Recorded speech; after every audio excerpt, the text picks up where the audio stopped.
Arcade Museum.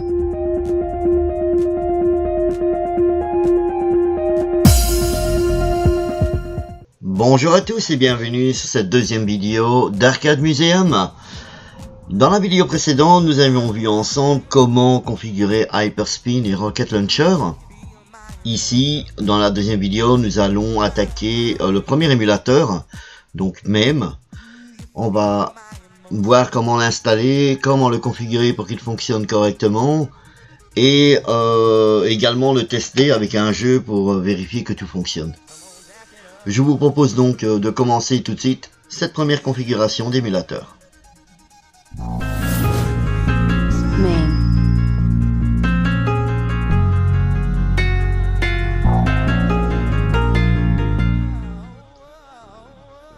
Ok les amis, et ben voilà, nous sommes prêts pour commencer maintenant l'installation de MEM.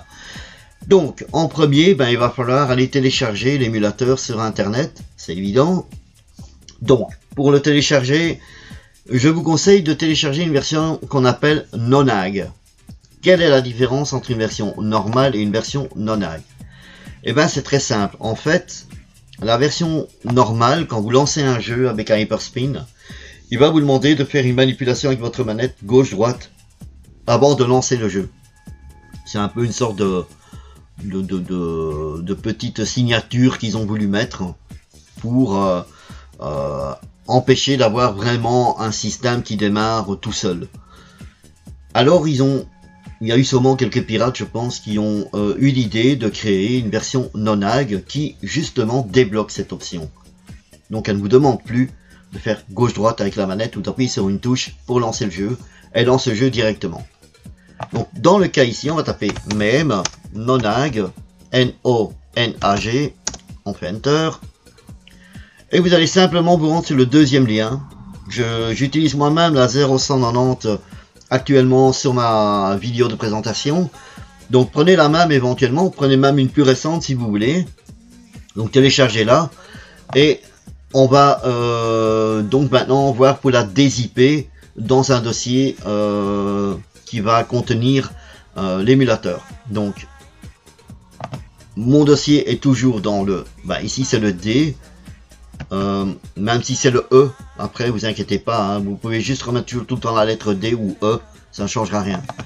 Vous allez dans Hyperspin, on va aller dans émulateur, on va faire un clic droit et on va faire nouveau dossier qu'on va appeler MEM. On va le mettre en majuscule, MEM, voilà. On va revenir dans notre fichier source. Je l'avais déjà téléchargé au préalable, voilà, 0197 non-ag 32 bits. Donc, ça, on coupe Hyperspin, on retourne dans l'émulateur, ici, on sélectionne tout, et on glisse ça dans notre dossier.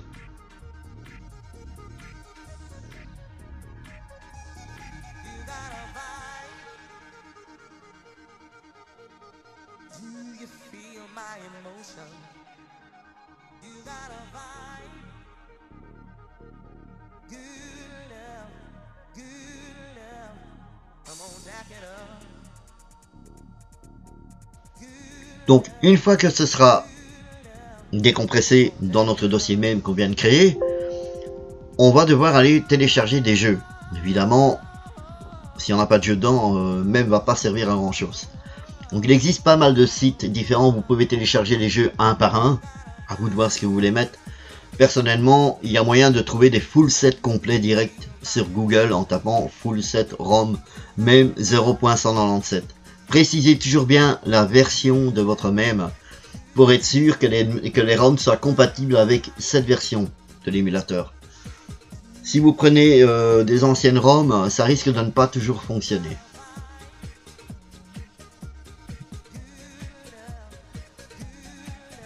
Voilà, donc on a décompressé notre fichier. On va fermer ça. On va à présent maintenant s'occuper de configurer notre Hyperspin, mais avant tout on va aller mettre un jeu dans notre même. Donc j'avais pris au préalable déjà un jeu qui est 88 Games ici, un jeu olympique très connu, un genre de décathlon de l'époque, que j'ai été téléchargé déjà pour pouvoir vous montrer. Vous pouvez aller récupérer ces ROM sur des sites comme ROMstation ou Gametronic. Vous allez avoir pas mal de possibilités hein, pour les ROM même. Donc voilà, je mettrai même des liens dans la description où vous pouvez vous rendre pour les récupérer. Donc, on va faire un copier ici. Je vais faire un copier au cas où j'aurai besoin de refaire des manipulations ensuite avec cette ROM. On rentre dans émulateur, dans même, on rentre dans le dossier ROM et on va le copier dedans. Ici, notre premier jeu est installé. On va vérifier que ce jeu fonctionne d'abord avec MEM, avant même de commencer à paramétrer Hyperspin. On va cliquer 2 fois sur le MEM en bleu, qui est ici. Ça va lancer notre émulateur.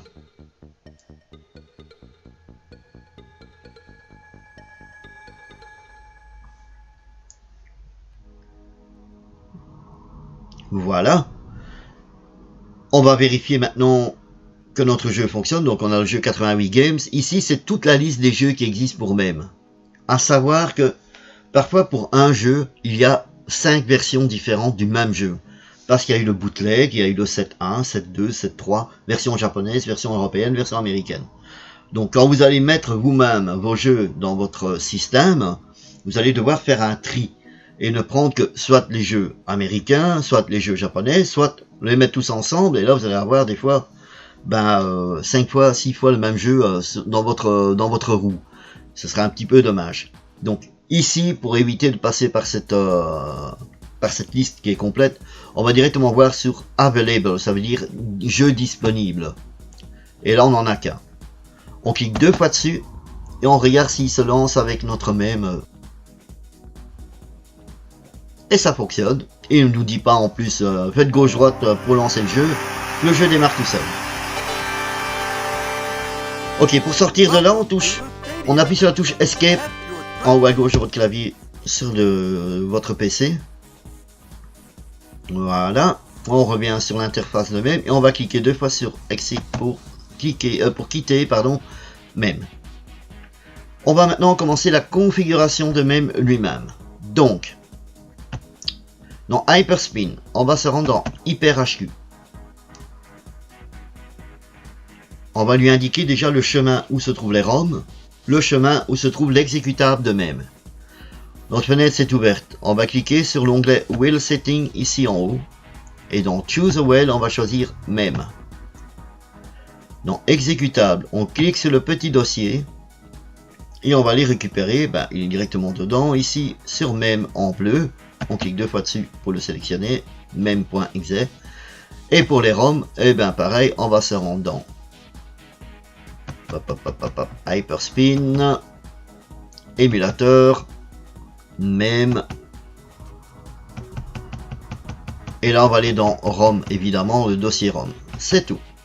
Donc, il ne va pas vous afficher les ROM. Il va juste indiquer que vous êtes dans le dossier des ROM.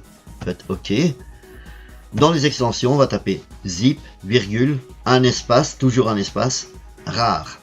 C'est les 2 plus gros formats de compression qui existent avec le 7Z. Donc zip, virgule, un espace, toujours rare. On peut maintenant fermer cette fenêtre avec la petite croix. Et on va se rendre maintenant sur Rocket Launcher UI. On clique 2 fois dessus. Et on va indiquer également à notre système où se trouve notre exécutable de même. Et où se trouve notre chemin des ROM, bien sûr.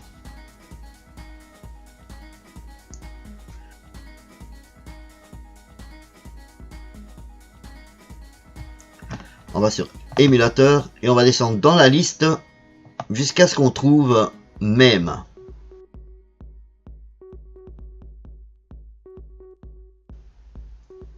Même est ici. On clique 2 fois dessus et on va indiquer notre chemin de même. Donc on clique sur la loupe. Je suis dans Hyperspin, émulateur, toujours même. Et on clique 2 fois sur le M en bleu. Voilà qui est fait. On peut fermer cette fenêtre Et maintenant on va partir sur la partie gauche ici, on va cliquer dans même. On va ici indiquer le chemin de nos ROM. Donc on va fermer ça pour vous montrer du début à la fin. On clique sur le petit plus vert. On va dans Hyperspin, émulateur. On descend un peu. On va essayer d'agrandir ça un petit peu, c'est petit. Même, on descend et on va dans ROM. On clique une fois dessus, on fait OK. Default Emulator, on peut voir qu'il est inscrit même par défaut. On ne touche à rien, on laisse ça comme ça. Pour vérifier maintenant qu'on a bien une liste de jeux présente et qu'on a des jeux qui peuvent déjà fonctionner, on va se rendre dans l'onglet Game. On va ensuite faire un audit des jeux qui sont disponibles. Alors, je vous explique quelque chose en vitesse. Dans Hyperspin, il y a un dossier qui s'appelle Database. Dans ce dossier Database, il y a pour chaque émulateur un fichier qui s'appelle .xml. Même .xml par exemple. Dans ce fichier est regroupé tous les noms des jeux qui tournent sous même. Si vous avez la ROM dans votre dossier ROM de même et que vous avez le jeu dans le XML du database de même également, eh bien votre jeu va fonctionner. À condition que dans le XML, le nom du jeu est exactement écrit comme le nom qu'il y a sur la ROM. On va voir ça ensemble tout à l'heure pour au cas où le nom serait un quelque peu différent au niveau d'écriture. On peut mettre des fois un underscore, un trait d'union entre un mot et un autre, alors que sur la ROM tout est collé ensemble. Donc il faut que le nom de la ROM soit pris et qu'on le colle dans le fichier XML, dans la ligne XML du jeu, pour que le jeu puisse se lancer, sans quoi il ne marchera jamais. Donc on va faire ici un audit des jeux qu'on a déjà installés. Donc ici on n'en a qu'un puisque on a mis que le 88 games, mais on va avoir quand même toute la liste des jeux disponibles qui existent parce que l'XML est complet déjà. Donc on clique sur le petit play en bleu, blanc et bleu. On a ici tous les jeux qui apparaissent. Donc ceux qui sont en rose ne fonctionnent pas parce qu'ils sont tout simplement pas présents. Les ROM ne sont pas présents. Ceux qui sont en vert, par contre, fonctionnent. Donc on descend et on va trouver 88 games en vert. Voilà qui est ici. Je vous le montre, il est vert clair, les autres sont roses. Tout ce qui est rose ne marche pas. Tout ce qui est vert doit fonctionner. Pour vérifier s'il fonctionne déjà avec cette interface de Rocket Launcher, on fait un clic dessus et on va cliquer sur la petite fusée ici. Un seul clic dessus et on va voir si le jeu se lance.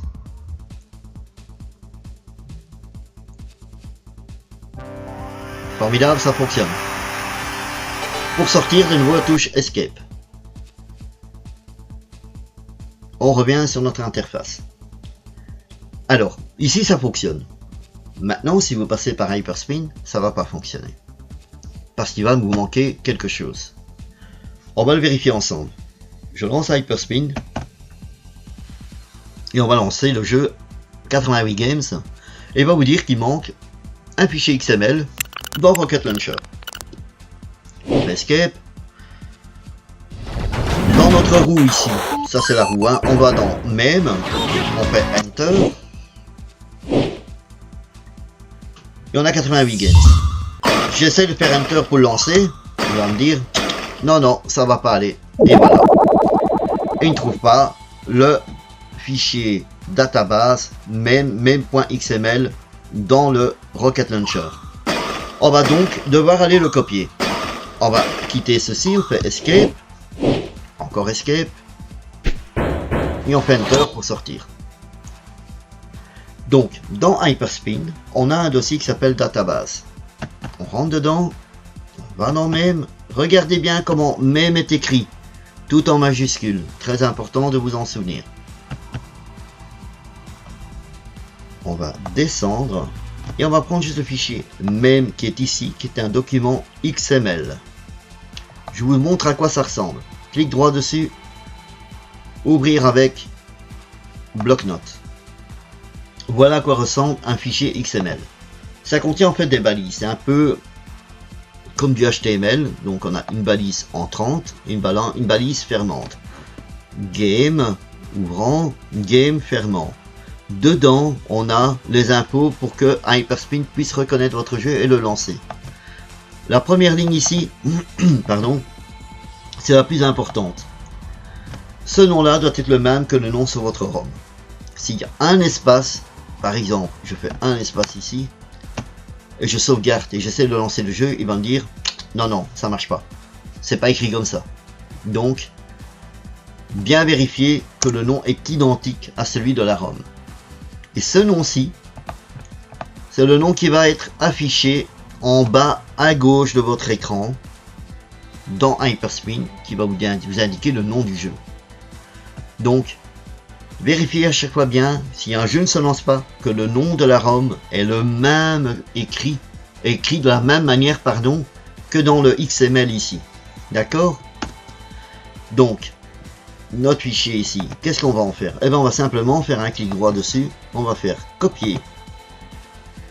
On va se rendre dans fichier source Rocket Launcher, dans Settings, dans Rocket Launcher UI, pardon, Database, et ici dedans, on va créer un dossier qui s'appelle MEM. Clic droit, nouveau dossier, on va écrire MEM en majuscule. On l'ouvre, on fait un clic droit et on fait coller pour coller notre fichier dedans. Et à partir de là, maintenant, ça va fonctionner sans problème. On revient sur Hyperspin, on le relance et on vérifie si maintenant le jeu va bien fonctionner ou pas.